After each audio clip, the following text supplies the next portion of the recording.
Welcome back. Our next guest is a mother of three, teacher, and first-time author of Dear 2020, 20 Letters for 2020, an anthology highlighting the experiences of the pandemic through the voices of 20 individuals in letter form.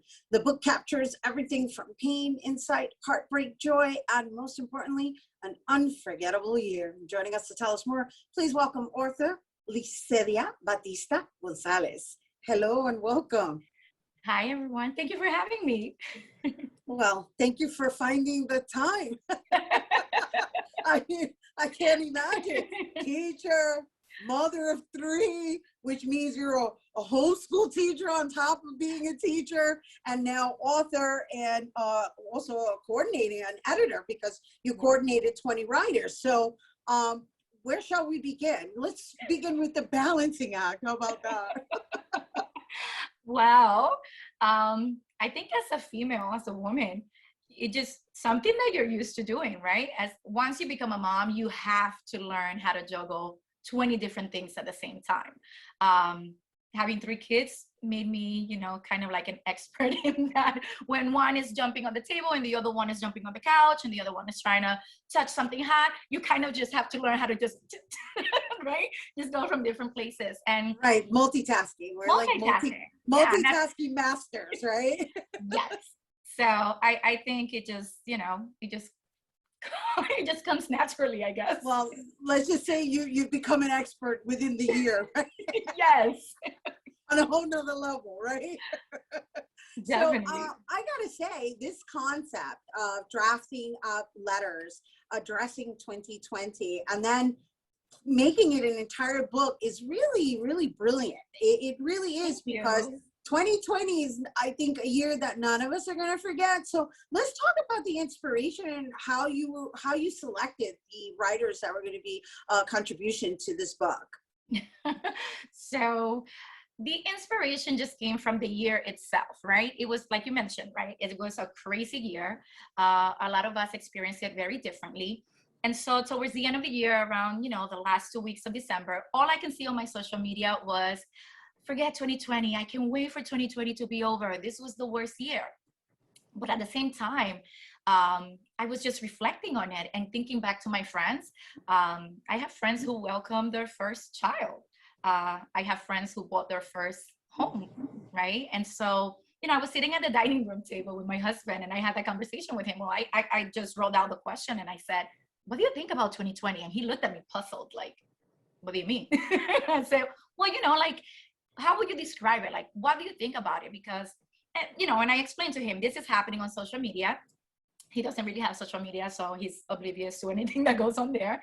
And so we were just like having this conversation. He humored me, of course, as he always does, with my crazy ideas. And we talked about our friends and everything that I just mentioned to you, the ones with a new baby, the ones that lost their jobs, the ones that dealt with losing losing a relative, and all those different things. And so I said, this would be a great book idea. Why it is a great book idea. Ask my friends and let them reflect and kind of just give them an opportunity to also let it out.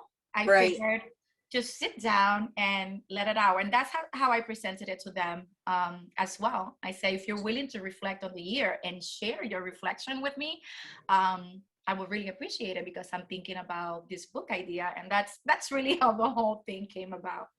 And so I also understand that a lot of the letters were written in a form of addressing a person, as if though 2020 were a person. As if it was a person that you were in a toxic relationship with. And so when I sent the text, I was like, so if you can write a letter or reflect on the year as if it was a partner you wanted to break up with, what would you say? And a lot of people thought that was brilliant. That was, oh, that's really cool. Let me go for it. And I was just thankful for the results, because a lot of people really opened up. And when it came down to my own letter, that's when I realized, like, oh my gosh, like, this is no easy ask. This is a tough situation right here. And so at the end, when all the letters started, to come in, I was like, oh, thank you so much. And when I started reading them, it was just, oh my gosh, this Right. this is that's when I really, because I thought it was a good idea, but you know, sometimes you doubt your ideas and yourself. And when the letters started to come in, I was like, this is going to be awesome, and I have to do justice to the fact that they brought it in, or they sent me their letters. So I really started thinking about the design and the editing and looking for the tools. So I know, and I'm looking at it right next to you. Is it possible for you to grab it? I know we're going to show an image of it, but I want to see the thickness of it, because unfortunately I didn't get to get it prior to this interview. you're going to get a copy, I promise. Yeah, because it just, let's show us the cover too, because I think it's brilliant, right? You have a laptop, toilet paper. Absolutely. All the things that symbolize 2020. We needed to have the mask, the 6 feet apart, you know, the home, because we were all home. And the laptop, virtual teaching over here, and virtual learning, and just virtual everything.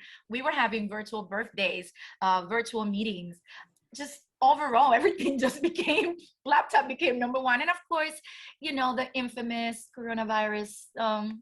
So yeah, right. But I thought it was brilliant. The minute it was presented to me, I was like, wow, you know, this is really something that I think everyone will be able to relate to, despite whatever differences in the stories, because there's something I'm sure relatable in each story that we can reflect on years later and go, oh yeah, I remember that. So I'm really looking forward to receiving that book and reading it and having a copy for myself. Make sure it's signed. I want it signed. Oh, I'll sign it, I promise. and where can people get it? Well, right now it is available on Amazon. And in Amazon, they have it available in the 2 versions, so Kindle version and the paperback. And they can also get it from Barnes and Nobles, paperback version, and as well as the hardcover version. Do you think you'll be drafting up for 2021, since 2020 seeped into 2021? You know, I already started thinking about it. I told my husband, and you know, everybody was so excited about 2021. So, you know, one of the working titles is 2021. It wasn't your fault. So, you know, it really wasn't 2021's fault. It was 2020. And so that's one of those things that I'm like playing around with. But I do have a couple more projects, and I do love the idea of an anthology, because what's better than one story is different stories. Because also, when you're thinking about social media, that's what it's all about, right? You see something and you move on. And right. So 2020 was, I thought about it. I was like, this is perfect for this, you know, whole social media environment that we have right now, where you could read one story and guess what? I'm going to move on to the next. And so, you know, yes, I'm thinking about that the year 2021. So we'll see. Who knows? I already like the working title. I really like it. Thanks for bringing it. It wasn't your fault. It's perfect. I love it. Oh my gosh. Thanks for bringing it here to our viewers, everyone. Once again, that's Lissedia Batista-Gonzalez, author of Dear 2020, 20 Letters for 2020. And it's available on Amazon, and it's at Barnes & Noble. And for more on Lissedia, you can check her out on Instagram at Lissedia_Batista. All right, we have to take a quick break, but when we return, we'll learn about a magazine showcasing some of the most talented artists and entrepreneurs in the Bronx. Don't go anywhere.